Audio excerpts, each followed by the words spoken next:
মাতৃশক্তি কাট করেছে, যুবশক্তি কাট করছে। কিছু নাই, ওগুলো হচ্ছে এজেন্সি শিখিয়ে দিচ্ছে, তাই কিছু ফর্ম নিয়ে মানুষের বাড়িতে গিয়ে ভাওতা দিচ্ছে।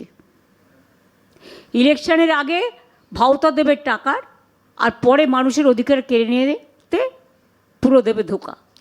প্রধানমন্ত্রী 9টার 10টা বেশি সভা করেছেন, আরও করবেন। স্বরাষ্ট্রমন্ত্রী বাংলার, 1000টা করতে দিন না, তাতে কি যায় আসে, করতেই পারে, এটা ওদের অধিকার আছে। স্বরাষ্ট্রমন্ত্রী বাংলার বিভিন্ন প্রান্তে ঘুরে বেড়াচ্ছেন। ভারতবর্ষের প্রায় 8-10 জন চিফ মিনিস্টার এসে গেছেন। এত বড় ব্রিগেডের মোকাবিলা কিভাবে করছে? তার মানে কি, এত বড় বড় সব নেতা, বাপ রে বাপ, সবাইকে ভান্ডার নিয়ে চলে আসতে হয়েছে। কেউ কেউ তো পুরো আর্মসের ভান্ডার নিয়েও চলে আসছে, সেন্ট্রাল ফোর্সের গাড়িতে আমি শুনেছি।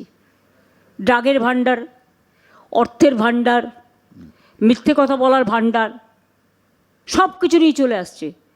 বিজেপি যদি বাংলাকে ভয় না পায় তো ভয় দেখাবে কাকে? একটা এসআইআর নিয়ে প্রশ্ন, যে প্রচুর মুসলিমদের তো টার্গেট করা হয়েছে, অনেকেই বলছেন, কিন্তু পাশাপাশি বহু হিন্দুর নামও কিন্তু বাদ গেছে। শুনুন, 90 লক্ষের মধ্যে 60 লাখ হিন্দু বাদ গিয়েছিল, আর 30 লাখ মুসলিম বাদ গিয়েছিল।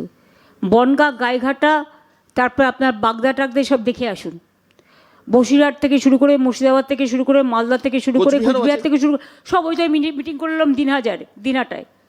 আমাকে বললো এখনও 17,000 না 20,000 বাদ আছে।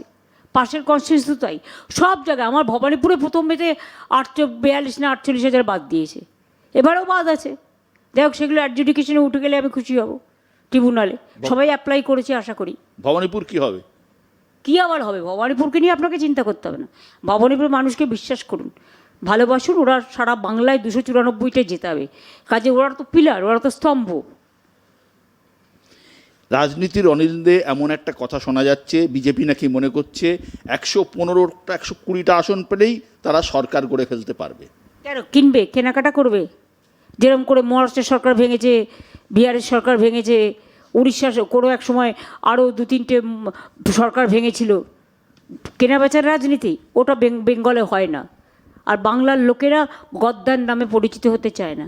যে একবার গদ্দার হয়ে যায় না, সে আর জীবনে মানুষের কাছে ভালোবাসা পায় না, সম্মান পায় না। এটা বাংলায় সম্ভব নয়।